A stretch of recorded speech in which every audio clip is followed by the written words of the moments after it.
Roma Wines present Suspense.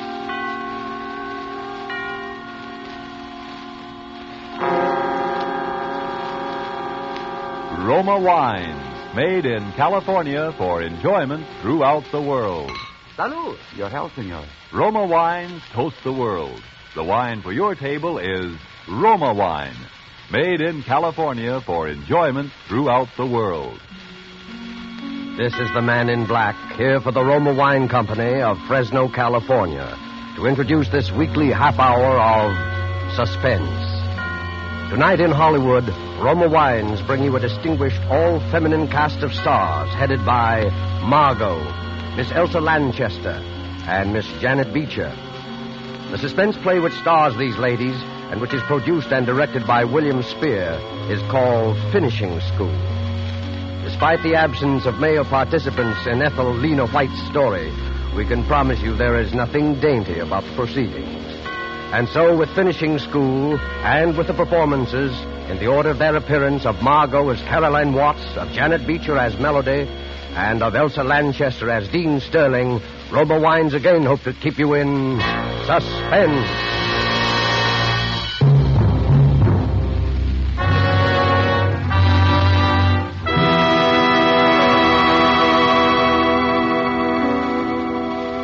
I can see them so vividly now, just as I saw them the very first time. Those high stone ivy-draped walls of Miss Nash's School for Girls. And the first person who greeted me, that amiable soul, Miss Melody. I can see her, too. It was she, in fact, who showed me into my new room and who stood there watching me a moment, smiling. This is your first teaching job, isn't it? How did you know? Well, if you've been around nothing but teachers for 30 years, you'd know, too. Let me guess now. Your subject is either French or... No, it's sport. On the nose. What's your subject, Miss Melody? Mine? Come in. Caroline Watts? Yes? I'm Miss Sterling, the dean. Welcome to the Nash School. Oh, how do you do, Miss Sterling? I've been looking forward to meeting you. Thank you. I wanted you to know about the general faculty meeting in my office at 3 this afternoon. I'll see you then. At 3 o'clock? Oh, Yes. Melody. Yes, Sterling. Miss Nash is a little concerned about the new students. You might just check up on supplies for the 3rd floor. It's already taken care of. Oh, very well. I should answer your question, Miss Watts. You see, my subject is housekeeping. Oh, I didn't know. I just supposed that you were one of the teachers. I was, up until a year ago, when Miss Penelope passed away. Oh, yes, that was Miss Nash's sister. No changes like that are inevitable, I suppose. As inevitable as, well, that ugly rumor. and the Ugly fact rumor? about Miss Penelope's death. But I hadn't heard any rumor or anything about her death. Oh, then I'm sorry, Miss Watts. I assumed you were that familiar with the school. What was the rumor, Miss Melody? Oh, it was nothing really, not even worth repeating. But I imagine Wait, Miss Melody. Look, I'll hear about it sooner or later. Well, it was just a silly, stupid tale. But somehow it got around that Miss Nash's sister had been frightened to death.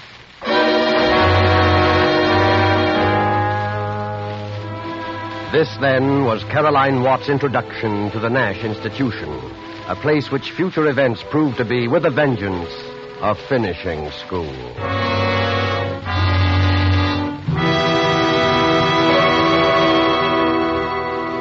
Thus, the prologue for tonight's tale of suspense. The narrative will be resumed in a moment. But first, let's take a little journey. We'll journey to a capital in Latin America. Here at a gay legation party on a lantern-hung terrace beside a garden pool. Listen. Everything is perfect at your wonderful party, including this exquisite wine. It is a wine that helps to bring back pleasant memories. I, of course, agree. It helps good friends such as us to appreciate good food, too. And this sherry has come far to add enjoyment to our legation party. It is of the famous vineyards of California in the faraway United States. See? It is the celebrated Roma wine. Yes, Roma wines are prized in other countries for the great enjoyment their superb quality affords. They are esteemed as something rare, a luxury. But you in America may enjoy Roma fine wines in all the variety of types as an inexpensive everyday delight. So trifling in cost are these fine Roma wines here in America that you can be a most generous host, offering to each of your guests his or her favorite. A delicious, tangy California sherry, a fine California claret or burgundy, or a heavier, sweeter California port. You'll be delighted to learn from your dealer at what small cost you can get an assortment of several types, permitting you now to boast of your private wine cellar. Ask for Roma, R-O-M-A, America's largest selling wines. Roma wines, made in California for enjoyment throughout the world. And now it is with pleasure that Roma Wines bring back to our soundstage Margot, Elsa Lanchester, and Janet Beecher in Finishing School, a tale well calculated to keep you in suspense.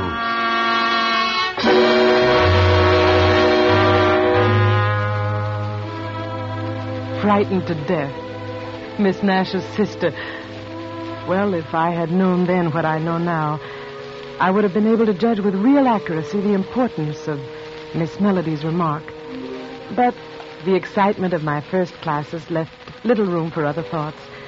A week or so later, out on the athletic field, one of my students, Flora Nash, the niece of the owner, became quite ill. I sent her to the infirmary, but within 10 minutes she had returned. Miss Sterling, she said, had ordered her back. I was furious, and, well, I told her I was going to have it out with that woman. Miss Watts, wait.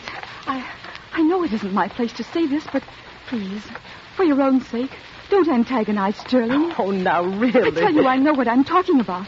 Listen, you know Miss Melody, don't you? Of course. Miss Watts, she practically started this school with my two aunts. When Miss Penelope died, everybody thought she'd move up to take her place. But she didn't. Somehow or other, Sterling saw to it she was left with the job of housekeeper. Miss Watts, don't have any trouble with that woman. Please. Oh, all right, Flora. I'll go see Miss Nash. Oh, no. Why, Flora, Miss Nash is your own aunt. But Sterling would find out. Please, you mustn't. Oh, I never heard such nonsense in all my life. Hurry straight to bed.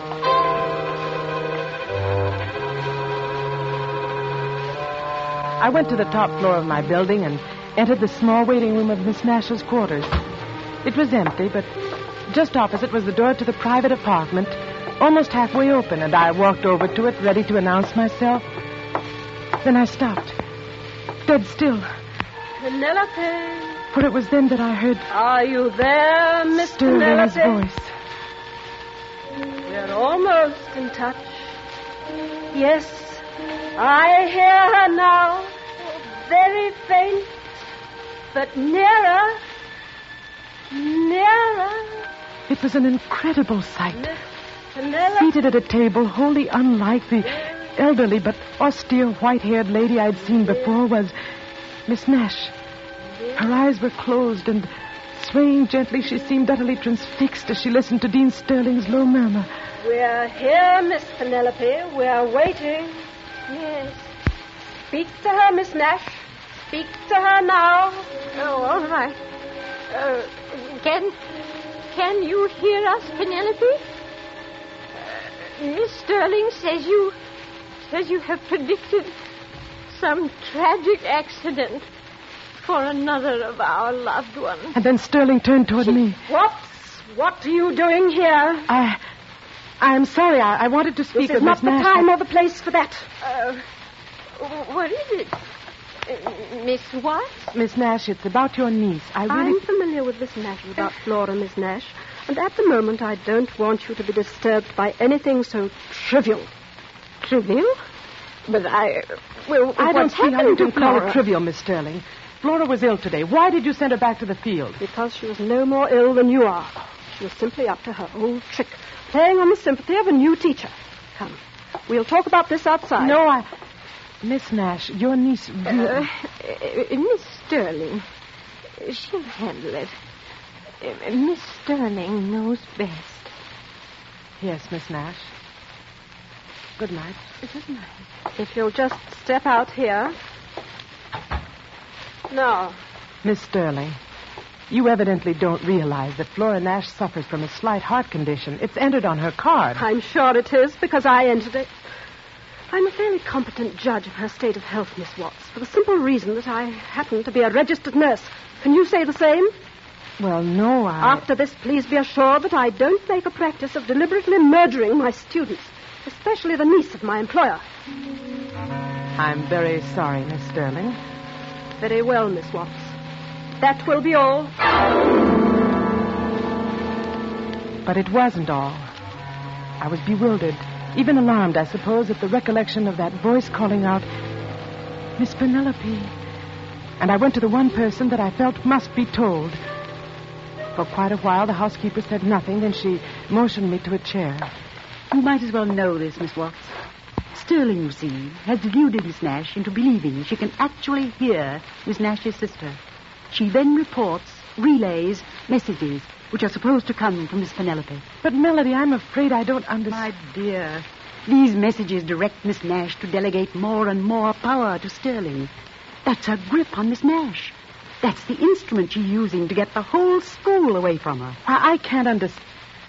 Miss Melody, how could she ever delude Miss Nash that way? The head of a school and intelligent... Also an old, grief-stricken woman, Miss Watts. More important, she's a woman who's been thoroughly sold on Sterling's clairvoyant power. You see, Sterling's made quite a number of predictions, and always they've come true. They've come true? Because she makes them come true.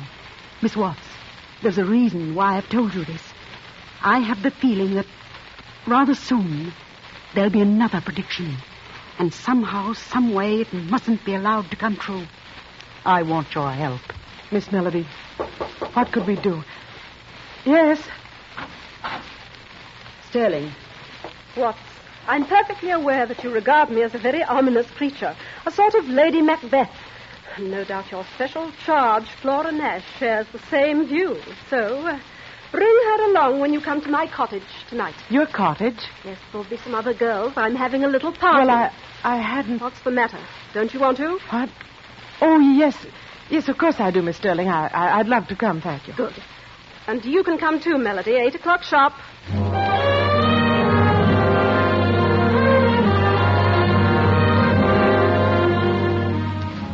We were prompt, Flora and I, and the sharp tenseness and alertness we carried with us into that cottage vanished almost at once. To my surprise, I discovered that when Sterling chose to be, she was one of the most compellingly charming women in the world. And that night, she chose to be. Flora, since you're the one student in the whole pack of teachers, we'll make you the guest of honor. Now, what would you like to do? Gee, I don't know, Miss Sterling. Anything, I guess. Have you any ideas, Miss Watts? Well, we can always play cards. That, of course, is exactly why we shouldn't. Sterling, I've got it. What? Remember last spring, that seance you gave us? Oh, no. Oh, swell. No, I don't think so, Helen. In the first place, I haven't picked up a single new trick. Oh, that's all right. It'll all be new to Watts and Flora.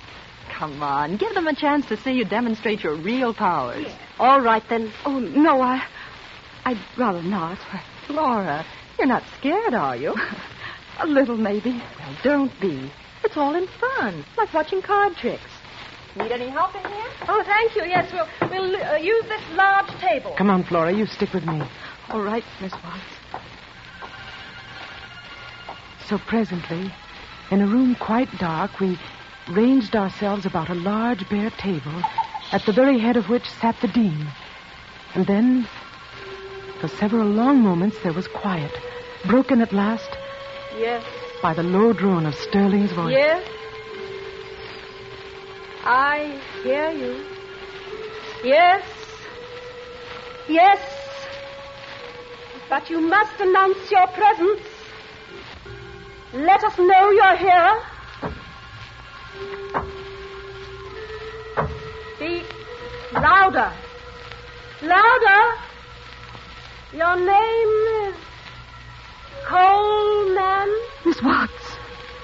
Coleman Nash. That's my great uncle. And you're trying to warn? To warn?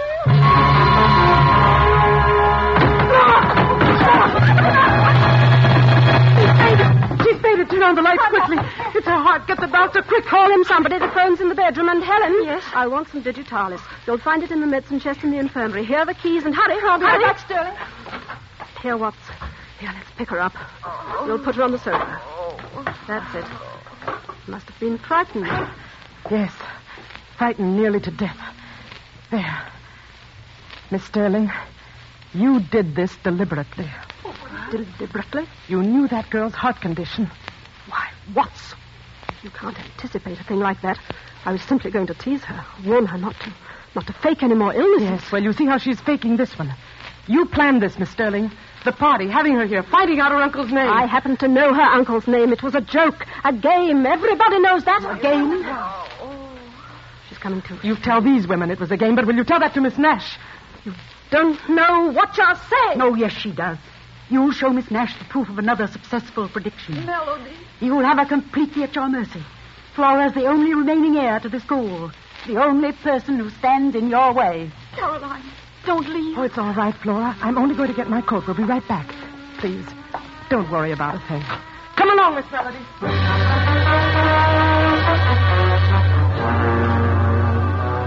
It was 5 minutes later that Melody and I crossed the campus to Sterling's cottage and found it empty. We learned that the doctor had arrived, had prescribed for Flora, and ordered her to the infirmary. Sterling alone was left in charge of the girl. That's where Melody and I found her, directly before Flora's room at the infirmary. We wasted no time. Literally, we pushed her aside and hurried into Flora. Can't you see she's asleep? The doctor gave her something to make her sleep. Is that what this is? What? This bottle on the nightstand. You can see from the label what it is. Digitalis. A heart stimulant, Miss Melody. And not, oddly enough, a deadly poison. The doctor left it here, and it's been given to Flora every 2 hours. Now, will you please be good enough to leave? Yes, I'll leave, but I shan't go far. I expect to stay very close to this girl until she's safely under someone else's care. You're completely mad, aren't you? That's an odd remark, Sterling, coming from you.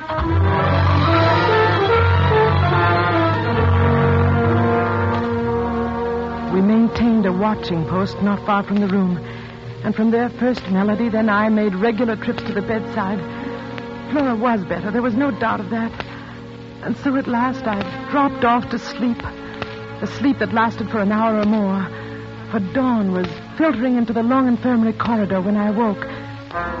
Suddenly, Melody was shaking me. Caroline, it's happened. What are you saying? Caroline, it's happened. What are you saying? She's dead. Flora's dead.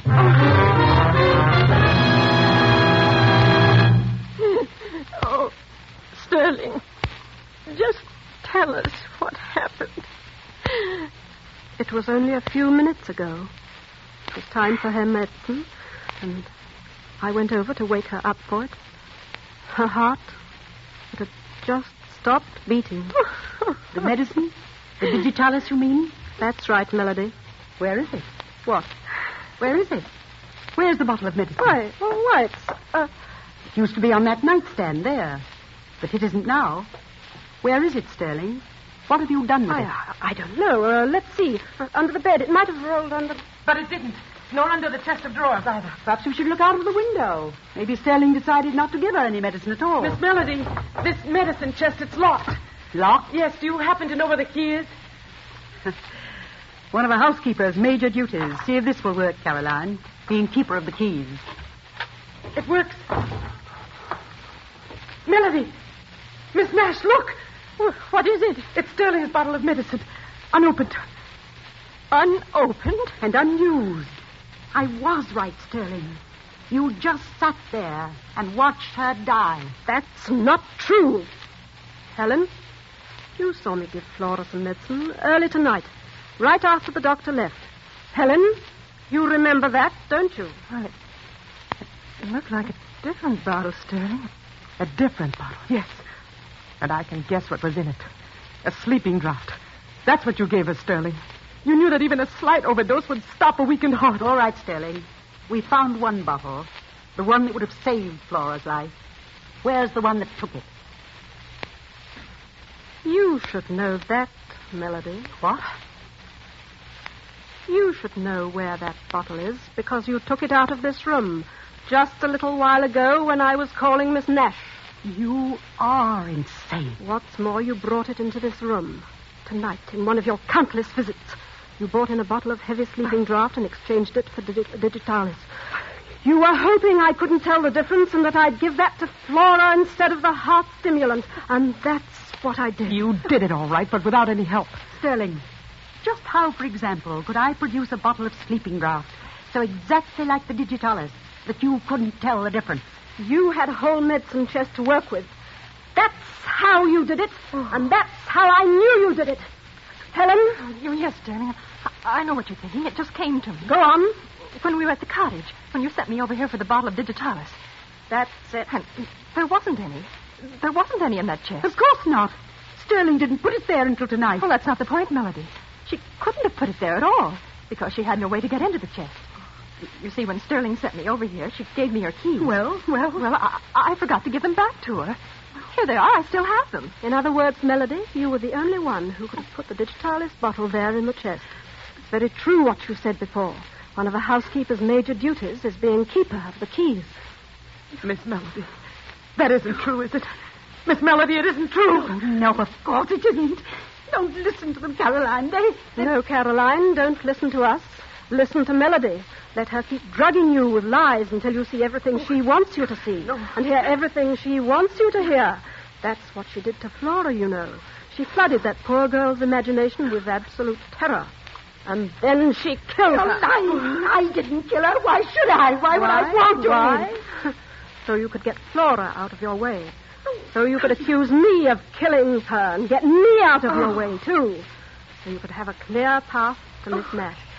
Well, Melody, your plan backfired. You're not getting me out of the school. Helen, Watts, go phone the police. I'll never leave. Do you hear that? I'll never leave. Never. Oh, yes, you will, Melody. Yes, you will.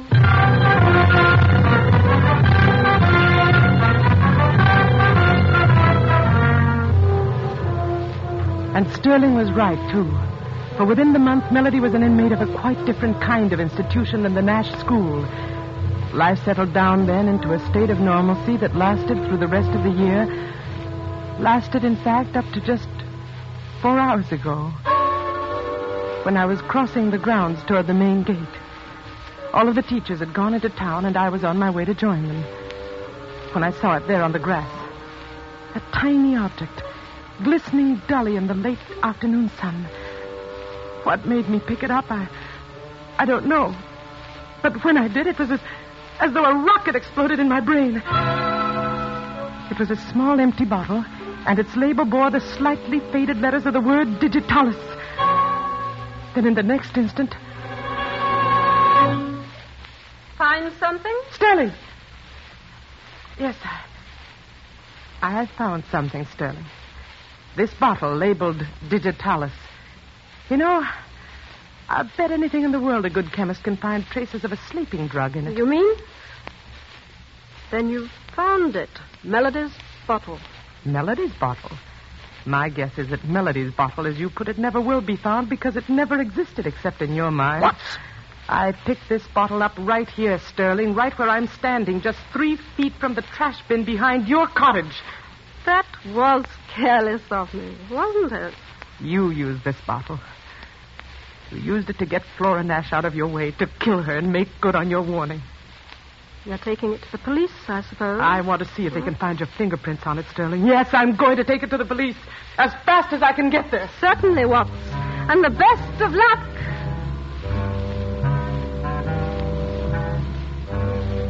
She went on inside her cottage, and I struck out across the grounds for the main gate and the road into town. I reached the gate just in time to hear the school caretaker bang it shut.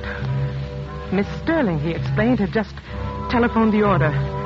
An early closing hour. I remembered the service driveway then, the other passageway through those high stone walls which encompassed the grounds, and I found that it, too, was locked. I was a prisoner. And then it was right then that the solution came to me. I should have thought of it before. Miss Nash herself was in those grounds, right on the top floor of my own building. I would take the bottle to her. I would show her the proof. I flew up the stairs, down the corridor, entered her small waiting room, and then stopped. just beyond me, through the open doorway of the darkened suite, was Sterling and Miss Nash. Tragedy. Before this school year ends. That's the warning I hear. A warning? From Flora, did you say? From my niece? From your niece. Oh. She says there will be more tragedy. Oh, no. Before this school year ends. Tragedy. Oh. For one more woman here.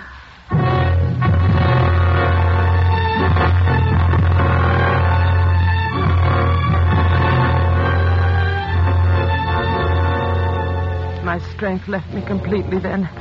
I don't know whether I fainted or not, or how I got back to my room. But I'm here in it now. And it is just 10 minutes before midnight. 10 minutes before this school year ends. My door is locked. She has locked it from the outside. But now that door is going to open. And she's coming in. What? What are you going to do with it? This revolver.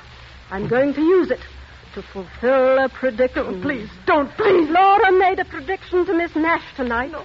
Flora made it through me. Do you understand that? Flora made it. I heard her. I really heard her saying that there would be one more death before the school year ends. Please. And that prediction is going to come true. Now!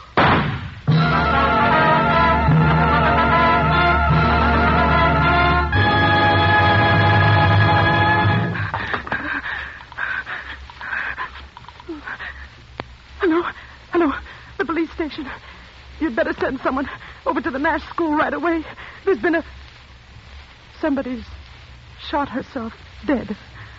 And please tell Miss Melody that she'll be out soon. Tell her that Lady Macbeth is gone.